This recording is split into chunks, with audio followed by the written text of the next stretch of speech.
이번 주는 말씀 구절이 좀 짧았죠? 네. 그래서 조금 암송하시기 편하셨을 거예요. 그리고 시편의 장점이 뭐냐면 그렇게 논리적인 얘기를 많이 안 해서 조금 더 이렇게 노래 가사 외우듯이 좀 잘 외워집니다. 물론 논리적인 말을 하는 이 사도 바울 서신도 굉장히 생각보다는 암송이 저는 개인적으로는 잘 된 것 같아요. 잘 되는 그 말이 앞뒤가 맞는 말이 이렇게 넘어가니까.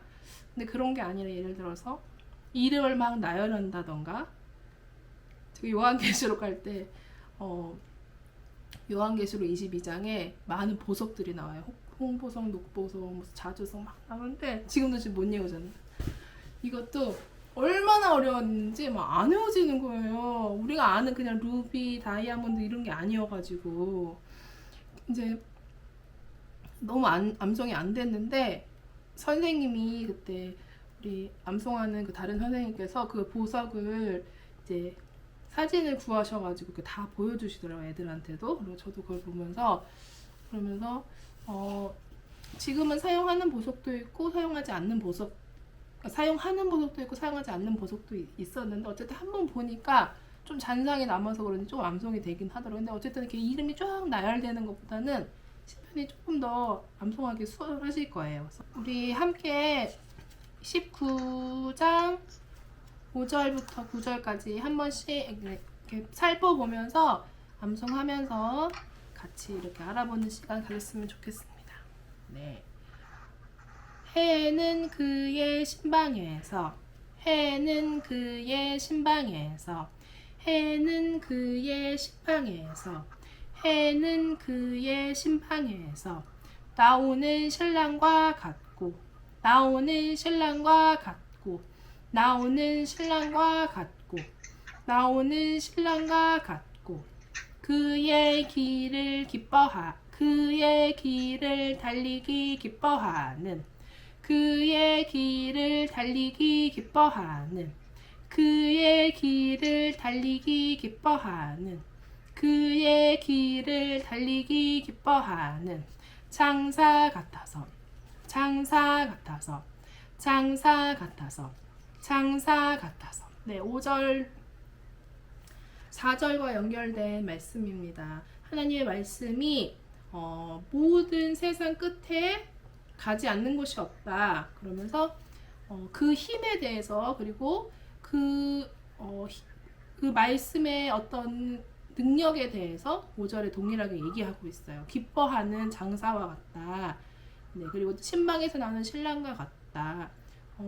능동적이고 하나님의 말씀이 살아있다는 것을 보여주는 대목인 것 같아요. 제 개인적으로는. 다른 분들은 이걸 특별히 이렇게 언급을 안 하시는데 저는 이렇게 해봤을 때는 살아있는 하나님의 말씀을 이야기하는 것이 아닌가 이런 생각이 들더라고요. 살아계신 하나님의 말씀, 그 자체로서의 능력이 있으신 말씀. 그리고 하늘 이 끝에 5절을 3번 할게요. 해는 그의 신방에서 나오는 신랑과 같고 그의 길을 달리기 기뻐하는 장사 같아서, 해는 그의 신방에서 나오는 신랑과 같고 그의 길을 달리기 기뻐하는 장사 같아서, 해는 그의 신방에서 나오는 신랑과 같고 그의 길을 달리기 기뻐하는 장사 같아서, 하늘 이 끝에서 나와서, 하늘 이 끝에서 나와서, 하늘 이 끝에서 나와서, 하늘 이 끝에서 나와서 하늘 저 끝까지 운행함이여, 하늘 저 끝까지 하늘 저 끝까지 운행함이여, 하늘 저 끝까지 운행함이여, 하늘 저 끝까지 운행함이여, 그의 열기에서 피할 자가 없도다, 그의 열기에서 피할 자가 없도다, 그의 열기에서 피할 자가 없도다, 그의 열기에서 피할 자가 없도다. 네, 동일한 말씀. 하나님의 그 말씀은 해처럼 세상 이 끝에서 저 끝까지 다 운영하시고 그의 열기, 하나님의 말씀을 피할 자가 없다고 말씀하십니다. 오늘 이번 주일날 저희 전도사님이 이제 설교해 주셨던 내용이 이제 전도사님께서 지금 세계관에 대해서 뭐 물질 만능주의 또 뭐가 있어 뭐 국가주의 뭐 개인주의 이런 것에 대해서 이렇게 설명하시면서 우리가 가져야 하는 어떤 세계관은 무엇인가, 기독교인의 세계관은 무엇인가, 그리고 우리가 평소 생각했던 그 기독교적인 세계관 이런 거야. 그리고 보통 세상에서 말하는, 세상이라는 건 좀 있지만 우리 기독교계에서 말하는 기독교 세계는 이런 거지 이렇게 말했던 것과 진짜 그것이 성경에서 그렇게 얘기하고 있는가, 그래서 비교를 많이 해주시고 설교를 해주시는데 전 되게 재밌더라고요. 제가 사회 이런 거 좋아해서. 근데 전도사님이 이번 주일날 무슨 말씀을 해주셨냐면 국가주의에 대해서 이제 말씀하시면서 모든 나라들은 자기 국가가 우월하다는 어떤 이론들이 있어요. 뭐 미국도 다 그러잖아요. 그리고 미국도 뭐 되게 유명한 말이 있는데 하나님이 미국을 축복하셨다 이런 말 아세요? 이걸 영어로 사실 하면 더 잘 와닿으실 수 있는데, 그러니까 뭐든지 미국 중심으로 하나님, 미국에서 하는 건 모든 것 그런 것들이 다 미국은 옛날에 청교도들이 와서 했기 때문에 다 축복받았다는 식으로 목사님들도 많이 설교를 해주시고 미국 자체도 그렇게 얘기하고 있고, 뭐 미국만 그럽니까? 중국도 모든 게 다 중국 거라고 하잖아요. 요즘 한복도 중국 거라고 하고 김치도 중국 거라고 하고. 근데 우리나라한테만 그러는 게 아니라 보니까 세계 각각의 뭐 유명한 것 다 중국 거라고 말을 하고 있고, 또 중국의 전 세계 정세는 잘 몰라서 사실은. 근데 중국이 하는 어떤 일들의 그런 패턴을 보면 이제 더 이상 우리가 약소국이 아니니까 너희는 건들지 말아라 이런 식의 약간 대외적인 멘트를 하는 것 같아요. 제가 이제 한번 TV에서 그런 뭐 어떤 그 공산국가는 약간 대회 같은 걸 많이 하잖아요. 되게 무슨 큰 대회였나 봐요. 뒤에 빨갛고 그 시진핑 그분이 나와셔가지고 무슨 얘기하는데 잘 모르는 제가 들어도 건들지 말라고, 참견하지 말라는 얘기구나 뭐 이런 얘기 같았어요. 그런데 또 우리나라도 뭐든지 다 뭐를 붙이죠? K를 붙이잖아요. K 뭐 K 방역, K 뷰티, K 뭐 뮤직, 또 뭐 있는지 모르겠지만 하여튼 근데 이걸 선교사님들도 굉장히 많이 이용하고 계세요. 다행히 이제 다른 조금 나라에 가면 한국을 이제 아는 인지도가 높아지고 한국도 좋아하게 되니까 좀 우리를 호의적으로 그렇게 받아들이는 것들에 대해서 이렇게 설교를 많이 해주시기도 하고, 우리나라가 하는 건 뭐든지 좀 잘한다 이런 얘기도 많이 하면서. 근데 이거 유럽도 마찬가지예요. 유럽도 굉장히 자기들이 선진국가라고 생각해서, 제가 저번에 독일 어떤 여성이 인터뷰하는 거 말씀드렸죠. 그 나라가 장마가 엄청 와서 모든 게 쓸려 나가니까 우리나라 같은 이런 독일 국가가 이렇게 비에 이렇게 손수묵책 당할지는 몰랐다. 자기는 이런 건 가난한 나라나 당하는 줄 알았다. 이렇게 말을 했었어요. 근데 그 여성분이 자기 나라에 대해서 굉장히 높다고 생각을 하는 거죠. 근데 이게 단순히 자기 것에 대한 자부심, 그냥 우리 거를 소중하게 생각하는 것에 대해서는 나쁜 것이 아닌데, 어쩔 때는 우리가 보면 세계관, 국가주의들이 충돌할 때가 많이 있어요. 특히 우리나라 같은 경우는 어떤 나라를 정말 싫어하죠? 네, 일본을 정말 싫어하잖아요. 근데 사실은 저는 개인적으로 일본을 막 싫어한다는 생각을 해본 적은 없었어요. 왜냐하면 제가 되게 어릴 때는, 제가 이게 잘났다고 하는 게 아니라 되게 어릴 때 무슨 생각을 했냐면, 어린 왜 교과서에 일본 나라 사람들이 우리나라를 뭐 이렇게 와가지고 막 때리고 막 이렇게 했다고 막 이렇게 나쁜 행동을 많이 했잖아요, 정말. 근데 가만히 생각해보니까 그 사람들은 다 죽었는데 그럼 정확하게 우리는 누굴 미워해야 되지? 이런 생각이 드는 거예요. 그래서 그 나라 왕을 미워해야 되는 건가? 그러니까 어쨌든 그 사람들은 시켜서 하는 게 대부분이니까 그런 생각을 하다가 이제 멈췄던 기억이 있는데, 어쨌든 여러분 아기들도 일본 되게 싫어해요. 우리 아이니한테도 물어보면 일본이 싫대요. 왜 싫어? 이러면은 일본 사람들이 우리 괴롭히고 우리나라 뺏었잖아 이러는 거예요. 뭐서 배웠어? 그랬더니 어린이 선생님이 알려줬어 이러는 거예요. 그래서 제가 한 번은 그랬어요. 근데 이 중에서는 그 말, 제가 하는 말이 굉장히 기분 나쁘실 텐데 저는 그게 만약에 혹시 나쁘시다고 하면 제가 이해를 할게요. 근데 제가 그랬어요. 아이한테 일본만 나쁜 행동을 한 게 아니야. 우리나라도 나쁜 행동 되게 많이 했고 세계 모든 사람들이 나쁜 행동 되게 많이 했어. 하나님한테 다 잘못해서 다 지옥 갈 수밖에 없는 거지. 이렇게 말을 해줬어요. 아이한테는. 그랬더니 더 이상 미워한다는 말은 안 하는데 제 앞에서 미워하긴 미워하는 거야. 무슨 그 놀이에서 나쁜 놈만 나오면 계속 일본 뭐 어쩌고저쩌고 뭐 일본 막 그래. 근데 자기가 갖고 노는 거 다 일본 장난감인지 모르는 거지 얘네 애니라서. 말을 해줄까 말까 고민을 했지만 좀 크면 알려주려고 제가. 어쨌든 우리나라만 그런 게 아니에요. 근데 베트남이랑 중국이랑 엄청 싫어하고 또 어디죠? 이탈리아랑 어느 나라도 뭐 되게 싫어. 그런 것들이 다 있대요. 옛날부터 이렇게 라이벌처럼 아니면 옛날부터 원수 구조가 이렇게 많이 있는데 요즘에는 또 뭐가 있냐면 사회주의 그리고 민주주의 이런 것들이 굉장히 더 화두가 되면서 이제 교회를 다니는 우리들 가운데서도 이제 교회 내에서도 설교를 하실 때 그리고 교회 내 생활을 하실 때도 공산주의가 굉장히 나쁘다는 얘기를 하십니다. 그거 좋다고 저는 절대 생각하지 않아요. 근데 그 나라에 지칭하면서 그 나라 사람들을 다 싸잡아가지고 특히 이제 중국 분들 되게 막 싸잡아서 되게 막 싫어하시는 분들 많이 있고 또 지금 난민 들어오는 것 때문에 다 개개인의 사정이 있겠지만 이슬람을 믿는다는 그 이유 하나로 그 나라 사람들 아직 태어나서 종교를 선택하지도 않은 그 아기들한테도 그 아기들을 받으면 안 된다고 얘기하는 분도 있더라고. 제 주변이 아니죠. 제 주변은 아니지만 하여튼 누가 있더라고 그런 분들이. 제가 그걸 보면서 하나님은 예수님은 이 땅에 오셔서 모든 것을 다 사랑하셔서 세리와 창기와 죄인들과 함께 식사를 하셔서 유대인들이 뭐라고 생각했죠? 저 사람은 제대로 된 사람이 아니라고 생각했잖아요.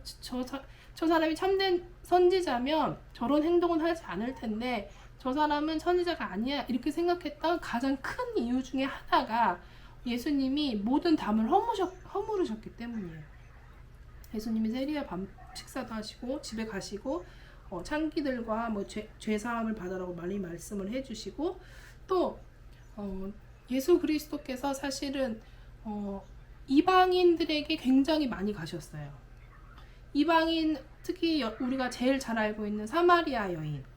네, 사마리아 여인 아시죠? 사마리아 여인은 정말 그 예수님이 계셨던 유대 민족의 정말 제일 경멸하는 민족의 그 대상이었어요. 왜냐하면 유대인들은 피가 섞이는 것을 굉장히 싫어합니다. 유대인은 피가 섞이는 걸 굉장히 싫어해서 그 자신들의 그 정통적인 그 피가 흐르는 것을 굉장히 중시하고 또 그 안에 커뮤니티에 들어오기 위해서는 단순히 태어난 것이 제일 중요하긴 하지만 태어난 것의 모든 것이 아니라 그 안에 들어올 수 있는 뭐 공부도 율법도 공부해야 되고 할례도 해야 되고 그 여러 가지 법들을 지켜야 할 율례와 법도들이 많이 있는데 그것을 하지 못하기 때문에 혼혈이 되는 걸 굉장히 싫어해요. 근데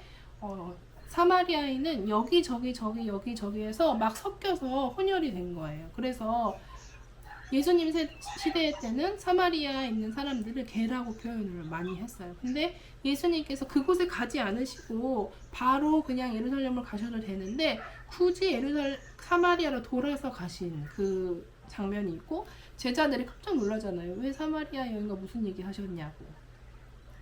예수님은 이 땅에 계실 때도 이방인들과 이야기하셨고 그것은 이제 크게 보면 모든 담을 허무셨던 거예요. 그렇죠? 유대인들이 가지고 있었던 우월주의 그리고 선민사상 그것들로 인해서 전혀 주변을 살펴보지 않고 하나님은 우리만 사랑하셔. 하나님은 우리 민족, 우리 이스라엘 말고는 다른 데는 다 개야 이렇게 생각을 많이 했죠. 구약을 한번 보시면 더 잘 이해되실 수 있는데, 그런데 지금 그거 우리가 또 하고 있는 거예요. 한번 잘 생각해 보시면 좋을 것 같아요. 근데 저만 민감하게 받아들이는 걸 수도 있지만 교회 내에 보면 정말 이게 많이 이제 들어와 있는 생각들이거든요. 지금 다니시는 교회들은 안 그러실 수도 있어요. 목사님들이 훌륭하신 분들이 많이 계시니까. 근데 많이 보면은, 그래서 교인들과 교인들도 사이가 안 좋고, 제 주변에 아버지, 어머니 세대와 자녀 세대가 그게 안 맞는 거예요. 진보랑 뭐 보수랑 안 맞아서 부모님들은 이거 태극기 이렇게 하시면서 거기 가서 데모를 하고 싶으신데 아들, 딸들은 가기 싫고, 근데 서로 빨갱이인 거죠. 그쵸? 그분들의 주장에 의하면. 그렇게 모든 막 이런 세대와 세대가 분리되고, 교회 안에서도 분리가 되고, 이런 상황들이 많이 있는 걸 보면은, 그리고 그거 있기 전에도 우리나라만 있고, 또 세상에 뭐가 많았냐면, 우리 교회를 특별히 사랑하신다는 생각. 굉장히 많이 있습니다. 이거는, 저를 포함한 아마 여기 계신 모든 분들이 한 번은 적어도 생각해 보신 그런 걸 수도 있어요. 우리 교회만 특별하게 하나님이 뭔가 역사하신다든지, 우리 교회를 특별하게 들어서 뭐를 사용하신다든지, 그게 아니어도 뭐 한국 교회를 하나님 특별히 뭔가 사용하신다고 얘기하시던지, 아니면 한국 교회를 뭐 하나님이 뭔가 뭐 이렇게 뭔가 더 위대하고 뭔가 이렇게 하는 그런 것들에 대한 한참 그 붐이 일어날 때가 있었어요. 그리고 교단도 그렇고, 교단들도 자신이 제1교단이라는 거, 제1교단이라는 뜻을 잘 모르실 수도 있는데, 교단 내에서는 자기 교단이 제1교단이라고, 그러니까 찢어지기 맨 처음 교단이라고, 그것 때문에 되게 이렇게 자부심을 이렇게 느끼는 교단들이 몇 개가 있거든요. 어쨌든 우리가 하나님 안에 모두 피조물이라는 생각을 안 하는 거예요. 나는 너보다 우월하고, 어떤 사람은 나보다 좀 우월한 것 같고, 사람들이 그 단계를 따다다다다 나눠놓은 거예요. 그리고 하나님의 사랑이 마치 하늘에서부터 빛이 내려서 단계별로 쪼이는 것처럼, 우리가 그런 생각을 많이 하고 있는 시대에 살고 있다. 그렇게 한번 이 6절을 암송하시고 묵상하시면서, 나는 혹시 어떤 세계관에 묶여서 다른 사람을 받아들이지 못하고 하나님 안에서 주 안에 하나라는 것을 받아들이지 못하는 어떤 것이 있지 않나? 굉장히 경계를 해야 된다고 생각해요. 저는 마지막 때 갈수록 모든 분별이라는 이름을 빌어서 모든 사람을 판단하고 모든 사람과 담을 쌓게 하는 일들이 많이 있는 것 같아요.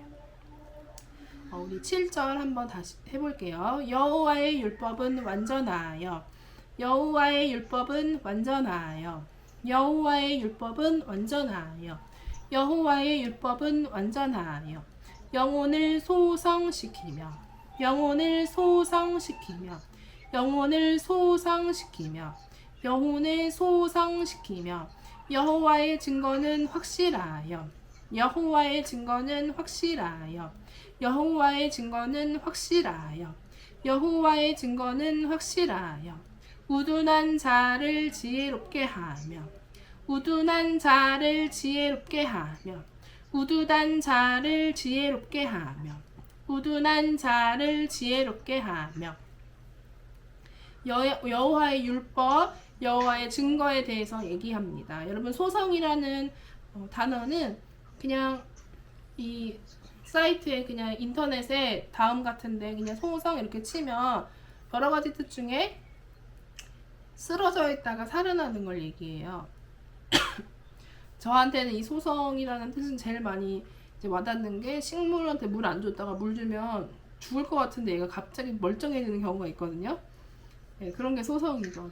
정말 죽은 거나 다름없고 거의 죽은 상태였는데 어떤 외부의 어떤 역할로 인해서, 외부의 자극으로 인해서 다시 살아나는 것을 말하는데, 여기에서는 율법의 완전함이 영혼을 소성시킨다는 것이에요.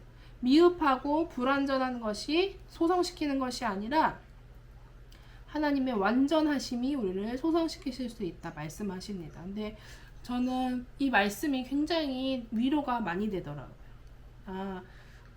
내가 어떤 제 안에, 그리고 제가 어떤 이루고 싶어하는 것에, 그리고 어떤 소망이 있을 때 제가 생각하는 방법이 통하지 않았을 때, 내가 했던 그 노력도, 예를 병원을 가거나 사람을 만나거나 아니면 하다못해 그게 기도라도, 하다못해 어떤 내가 종교적인 활동을 함으로써 그것이 될 거라고 생각했던 소망까지도 되지 않을 때, 하나님이 완전하시니까 하나님이 옳은 것으로 소성시키시겠구나 라는 생각이 아니면 사람은 견딜 수 없는 때가 더 많은 것 같아요. 그렇지 않습니까? 우리가 인생에 정말 완벽하게 퍼펙트하게 100점 만점에 100점의 인생을 살아가는 사람은 드물어요. 많은 결핍들이 있고 많은 부족함들이 있고 많은 실패들이 있는데, 그때마다 하나님께서 내가 왜 이렇게 했는데 이렇게 되지 않았지 이렇게 매이기 시작되면은 하나님을 믿을 수가 없어요, 사실은. 그래서 그때는 더 집중해야 될 것은, 하나님은 완전하시고 나는 불완전하니까 내가 했던 모든 행동과 내가 가졌던 모든 소망과 소원은 불완전하다는 것을 인정하시고, 하나님의 뜻과 하나님의 모든 그런 어떤 계획하심은 완전하여서 그것을 소성시킬 수 있는 유일한 방법과 대안이다, 이렇게 생각하시는 것이 믿음의 바른 길을 가실 수 있는 마음가짐입니다. 그리고 여호와의 증거는 확실합니다. 여러분, 요즘에 확실한 게 있나요? 확실한 거. 요즘에는 옛날엔 뉴스에 나오면 그 말이 변하지 잘 않는 말이라고 우리가 믿었잖아요. 뉴스에 나왔어, 이렇게 내가 무슨 다른 사람한테 이런 일이 있었어 이때 하면 그 사람이 어디서 봤어? 그러면 뉴스에서 봤어 하면 믿잖아요. 근데 요즘에는 뉴스 믿을 수 있나요? 뉴스에서도 막 나쁘게 거기를 헐뜯자는 게 아니라, 뉴스에서 금방 바뀔 말을 한다거나, 예를 들어서 뭐 요즘에 코로나에 대해서도 막 백신 말도 여러 막 바뀌는 것처럼, 아니면 어떤 사람이 좋다고 막 갑자기 그 사람을 매스컴에서 띄워주다가 갑자기 그 사람이 어떤 다른 나쁜 인성이 나오면 금방 바뀌어서 막 그 사람을 막 헐뜯고, 그러니까 그런 것처럼 확실한 게 없는 세상인 것 같아요. 사람은 확실합니까? 사람처럼 불완전한 게 없고, 여기에 있는 단어처럼 우둔한 자, 지혜롭지 못하는 것은 없는 것 같아요. 근데 우리가 이게 맞을까 저게 맞을까 할 때 확실한 답이 우리한테 주어진다면 우리는 지혜롭게 행동할 수 있다는 거예요. 옳은 것을 선택할 수 있고 오른쪽으로 갈 수 있다는 말씀인 것 같습니다.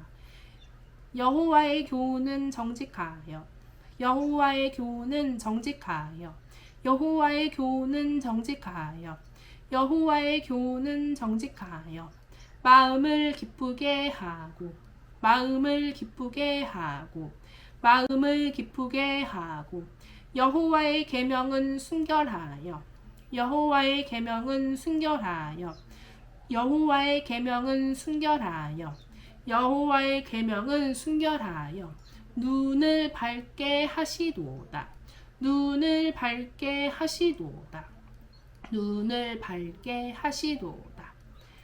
네. 8절도 동일하게 여호와의 교훈, 하나님의 말씀은 정직합니다. 정직하여서 속이는 것이 없어서 우리 마음을 기쁘게 해주신다고 말씀하고 있고, 여호와의 계명은 순결하다고, 티가 없고 순결하여 그 순결한 빛으로 말미암아 우리를 밝게, 우리의 눈을 밝게 해주신다. 우리 역시 순결하게 해주신다는 말씀인 것 같습니다. 9절 한번 해볼까요? 여호와를 경외하는 도는, 여호와를 경외하는 도는, 여호와를 경외하는 도는, 여호와를 경외하는 도는 정결하여, 정결하여, 정결하여, 정결하여, 영원까지 이르고, 영원까지 이르고, 영원까지 이르고, 영원까지 이르고 여호와의 법도 진실하여 여호와의 법도 진실하여 여호와의 법도 진실하여 여호와의 법도 진실하여 다 의로우니 다 의로우니 다 의로우니. 네, 경외하는 도 여호와의 법 동일하게 하나님의 말씀을 얘기하고 있고 정결하다는 것은 깨끗하고 순결하다는 것을 얘기할 때 그것이 영원한다고. 네, 정결한 것이 영원하다고. 그럼 여기서 나오는 것과 반대로 생각하면 정결하지 못한 모든 것은 영원하지 않는다는 거죠. 하나님의 말씀에 거룩하지 못하다는 행동 모든 것들은 끝이 있다는 거예요. 우리가 생각할 때는 영원할 기쁨 같고 영원한 행복 같고 영원한 만족일 것 같지만 결국에 영원히 이르지 못하는 것들이라는 것이고 여호와의 법은 진실하다 하셨는데 그 법이 의로우시다는 거죠. 하나님의 법이 진실하셔서 다 의롭다고 말씀하고 계십니다. 그럼 5절부터 9절까지 같이 두 번씩 해보도록 하겠습니다. 5절 한 번 하고 다시 5절부터 9절까지 한 번 하고 다시 한번 5절부터 9절까지 한 번 이렇게 하겠습니다. 시작. 해는 그의 신방에서 나오는 신랑과 같고 그의 길을 달리기 기뻐하는 장사 같아서 하늘 이 끝에서 나와서 하늘 저 끝까지 운행하며 그의 열기에서 피할 자가 없도다. 여호와의 율법은 완전하여 영혼을 소성시키며 여호와의 증거는 확실하여 우둔한 자를 지혜롭게 하며 여호와의 교훈은 정직하여 마음을 기쁘게 하고 여호와의 계명은 순결하여 눈을 밝게 하시도다. 여호와를 경외하는 도는 정결하여 영원까지 이르고 여호와의 법도 진실하여 다 의로우니 해는 그의 신방에서 나오는 신랑과 같고 그의 길을 달리기 기뻐하는 장사 같아서 하늘 이 끝에서 나와서 하늘 저 끝까지 운행하며 그의 열기에서 피할 자가 없도다.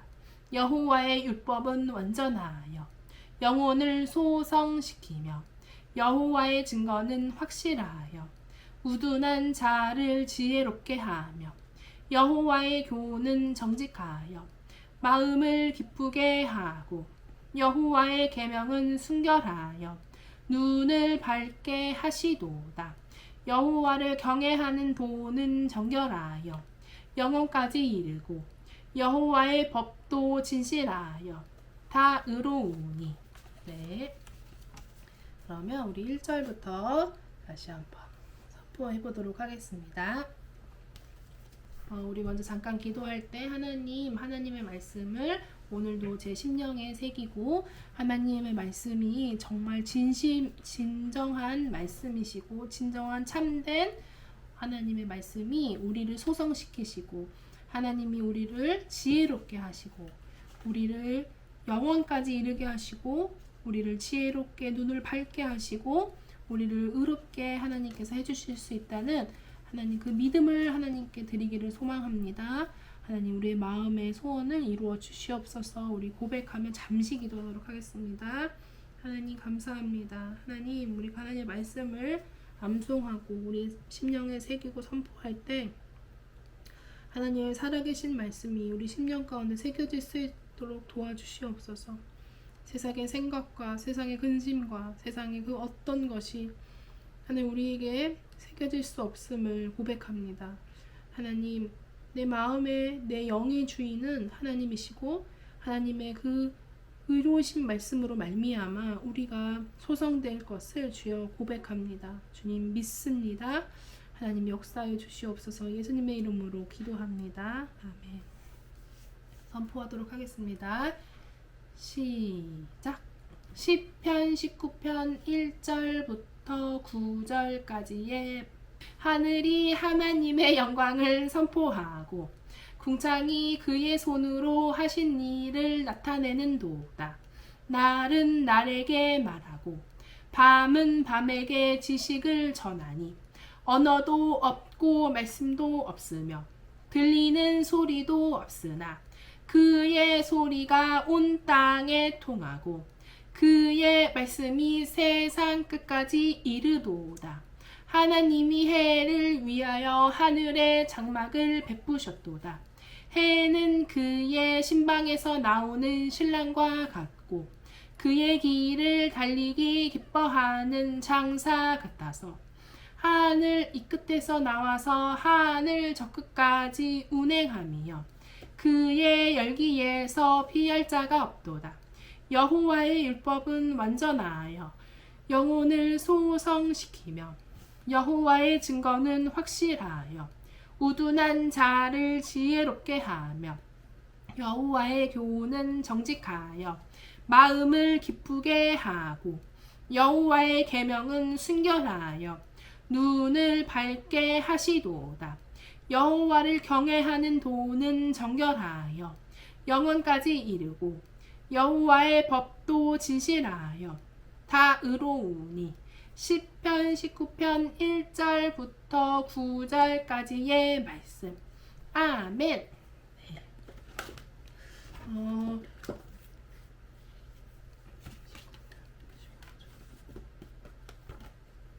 다음 주는 14절까지 할게요. 14절까지 하고 그 다음에는 20절을 하면 좋을 것 같습니다. 20편 죄송합니다. 20편.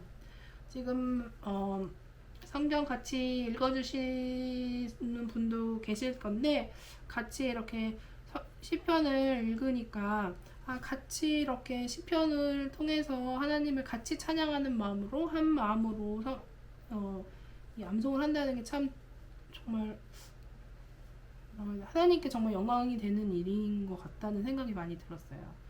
그래서 그냥 소원하기는 우리가 한번 이제 암송하고 한번 만나기로 했잖아요. 그래서 그때 이제 상황이 어떻게 될지는 모르지만 이제 암송하고 우리가 했던 그 모든 암송 절과 구절을 통해서 예배를 드리는 시간을 가졌으면 하는 생각이 있어요. 그래서 아마 그냥 평소같이 예배는 아닐 것 같아요. 제가 이제 항상 암송 예배 드리면서 이제 진행했던 방식은 제가 이 개척을 할 때부터 하고 싶었던 예배가 뭐였냐면 목적이 없는 예배를 드리고 싶었어요. 따로 특별한 목적이 없고 하나님만 찬양하는, 하나님께 영광을 돌리는 그런 예배를 너무너무 사실 드리고 싶었는데 그게 저 혼자 해도 상관없다는 생각을 많이 했었어요. 왜냐면 그게 예배는 하나님께 드리는 거니까 누가 오든 안 오든 별로 이렇게 크게 마음이 왔다 갔다 하면 안 되는 거라는 생각이 이렇게 한번 정말 강하게 하나님께서 마음을 주셔가지고, 근데 또 같이 하면은 또 암송하면서 그것으로 기도하는 것을 잘 못하시는 분들도 있더라고요. 혹시 말씀으로 기도해 보시는 거 해보셨어요? 이게 하시면 금방 하실 수 있는데 어떻게 하는 건지에 대해서 좀 이제 잘 모르시니까. 근데 말씀으로 기도하면 굉장히 강력하거든요. 제 자신의 말이 아니라 하나님 말씀으로 기도를 하는 거라. 그래서 말씀으로 찬양하고 말씀으로 기도하고 이런 시간들을 혼자 묵상하고 이런 시간들을 일주일에 한 번 정도 기도하는 이런 예배 시간으로 가지면 좋겠다. 그래서 이제 저희가 개척을 할 때 저희 목사님과 저랑 그걸로 하려고 사실은 생각을 했었는데, 이제 코로나가 이렇게 되면서 우선은 저희 교회 내부에 같이 계신 분들이 있으니까 이제 주중에 그렇게까지 막 모일 수가 없어서 모이진 않았는데, 만약에 요번에 보니까 권고 지침을 보니까 뭐 99명 정도까지는 괜찮고 그 면적에서 조금씩 피할 수 있으면 가능하다고 들었거든요. 그래서 한번 서두르진 않고 암송을 어떻게라도 한 번이라도 우리 같이 커뮤니티에서 같이 참석하신 분은 그날 같이 이렇게 오셔서 암송으로 우리가 한 번이라도 암송했던 그 말씀으로 같이 기도하고 찬양하고 이렇게 하는 시간을 가지면 어떨까. 그래서 여러분도 같이 기도해 주셨으면 좋겠다고 제가 지금 사실 말씀을 드리는 거예요. 마귀가 같이 예배하는 거 되게 싫어하는 것 같아요. 마귀가 정말 같이 예배하는 거 너무너무 싫어하는 것 같아요. 예배는 정말 강력해서 어떨 때는 나라를 바꾸고 세대를 바꾸고 한 개인을 정말 바꾸고 그 교회를 바꿀 수 있는 강력한 그런 게 예배잖아요. 한 번의 예배가 아니고 여러 번의 예배가 될 수도 있지만, 그래서 그런지 정말 마지막 때 이 마귀가 같이 이렇게 예배 드리는 거 정말 못하게 하는 것 같아요. 물론 뭐 뭐든지 다 영적으로 해석하는 것은 저의 원래 이런 신앙적인 스타일은 아니지만, 그래도 요즘의 상황들을 보면 정말로 예배 드리기 어려운 상황들이다 이렇게 생각이 많이 들어요. 물론 이제 각 교회에서 많이들 힘쓰셔서 예배를 잘 들으시고 계시겠지만, 저도 하다못해 저도 이렇게 옛날만큼 말씀 설교 이렇게 영상으로 듣는 게 쉽지 않더라고요. 이상하게 그러더라고요. 그러니까 공격이 확실히 있는 것 같아요. 영적 공격이. 오히려 예배를 일주일이면 일주일 내내 드릴 때 사실 교회 열심히 다니는 사람도 그런 사람들 있잖아요. 그 중에 저도 한 명인데, 일주일 내내 교회 가고 집에 와서 설교 듣고 이러면요, 설교가 더 집중이 잘 되고 더 잘 들려요. 근데 그게 아니라 일주일에 한 번이나 일주일에 한 번도 못 가고 영상으로 예배 듣는 사람은 일주일 내내 다른 영상 보면서 말씀 들으려고 하면 잘 안 들려요. 저뿐만 아니라 다른 분들도 그렇게 얘기하시더라고요.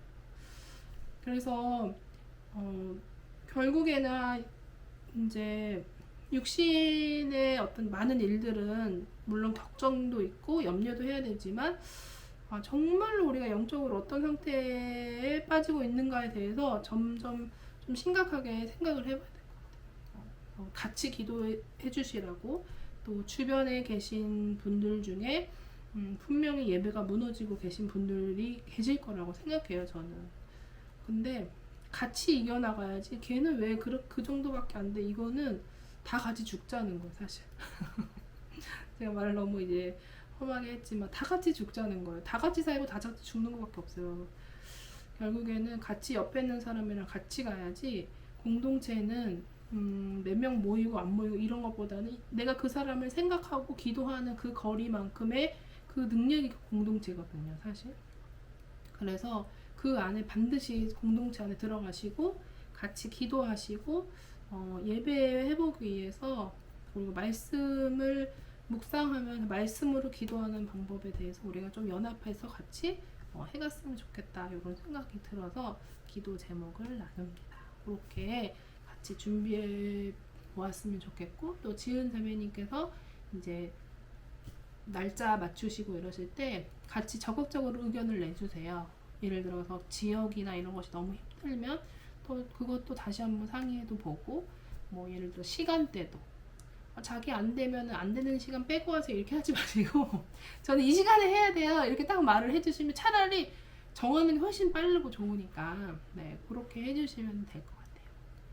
네, 오늘 그러면 주기 녹음하고 예배 마치도록 하겠습니다.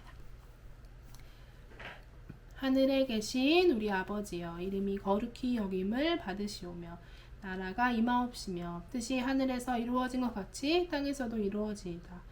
오늘 우리에게 일용할 양식을 주시옵고, 우리가 우리에게 죄 지은 자를 사하여 준 것 같이 우리 죄를 사하여 주시옵고, 우리를 시험에 들게 하지 마시옵고 다만 악에서 구하시옵소서. 나라와 권세와 영광이 아버지께 영원히 있사옵나이다.